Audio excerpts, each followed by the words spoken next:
Bonjour. Younes et Yanis ont assassiné Adrien. Donc c'est un grand témoin national. Bon, enfin, je pense que depuis le temps, personne ne s'étonne. Par contre, pour ma part, on a tendance à faire un amalgame. Alors je ne défends pas ni la religion musulmane, ni les juifs, ni les chrétiens. Mais il y a un moment, il faut quand même se poser les bonnes questions. J'entends dire que parce que les gens sont musulmans, ils seraient totalement frustrés, ils seraient soumis à Dieu, parce que la religion musulmane, c'est la soumission à Allah.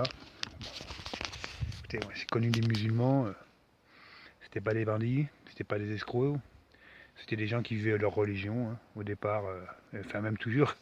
C'est un seul Dieu pour trois religions. Alors si les gens se fâchent, hein, c'est pas parce que c'est pas un problème de religion, c'est un problème d'individus qui deviennent trop cons, quoi. Voilà. C'est un peu comme si on disait, bon, ben, Rémi, il est très con parce que, bon, je pratique plus, mais je pourrais pratiquer encore, mais c'est pas le cas. Il est très con parce qu'il était chrétien, alors que les chrétiens, au moment de la période de l'Inquisition, non. Je suis très con, oui, mais pas pour ça, quoi. Alors là, on monte les gens les uns contre les autres, mais sur le fond, pour moi, je pense que c'est plutôt un problème de société qui est incapable de régler ses problèmes internes. On n'est plus dans le problème de l'immigration, là, où on n'arrive pas à intégrer nos migrants.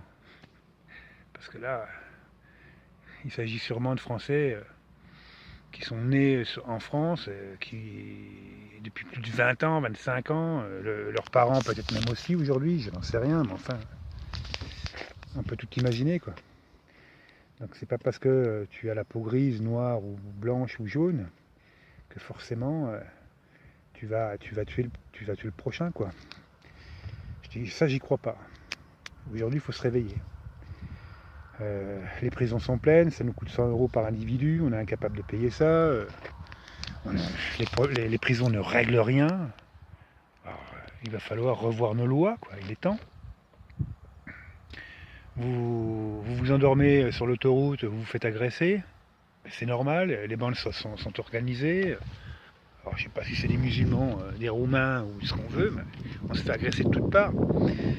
Depuis très longtemps, moi j'étais à 76 à Tours, bah, il y avait des problèmes avec les Arabes, il y avait des problèmes avec les Maghrébins, il y avait des problèmes avec les Vietnamiens, on se foutait sur la tête, quoi.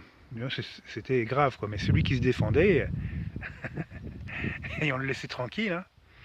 Aujourd'hui, ben, j'ai même pas envie de dire la racaille, là il s'agit de bandits. Et quand on voit le casier qu'ils ont au départ, hein, c'est pas d'aujourd'hui. Le type, il n'en est pas à son coup d'essai. Il a été violent avant, hein. Il n'est pas gentil garçon et d'un seul coup, il te plante un couteau dans le cœur. C'est pas vrai, ça. Il y a des antécédents. Alors, je suis pas très éloquent. J'essaie de pas m'agacer. Mais ces lois, il va falloir les revoir. Il va falloir que l'État français prenne des mesures, mais conséquentes, hein. Au lieu de filer des téléphones portables aux prisonniers, il ferait mieux de nous filer des pistolets, quoi. Franchement, on va finir par se défendre nous-mêmes, hein. Alors, on va pas jouer au justicier, mais si pour ma part, j'estime que ma vie en France est en danger, je vais faire en sorte de me protéger, quoi. Je ne vais pas me laisser crever, quoi. Je pense que chacun va réagir pareil. On est dans l'instinct de survie. Après, on va devenir... on va retrouver cet instinct animal, hein.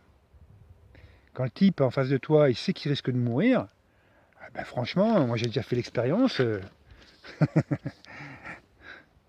n'a pas envie de revenir deux fois, le gars, hein.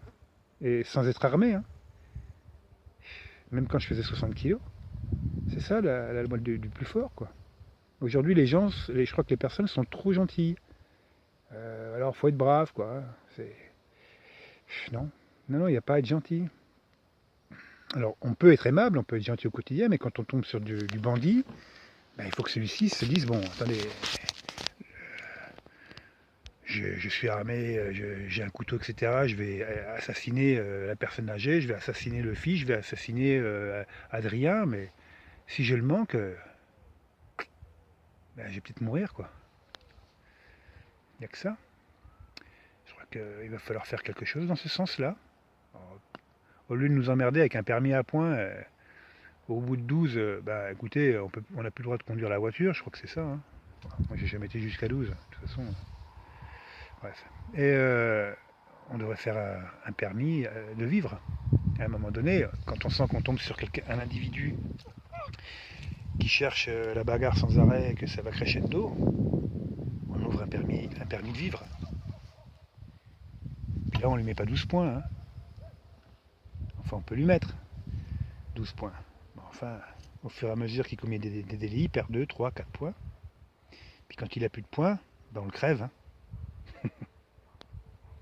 Quand la racaille saura qu'elle risque de crever, avant, elle aurait eu des sanctions.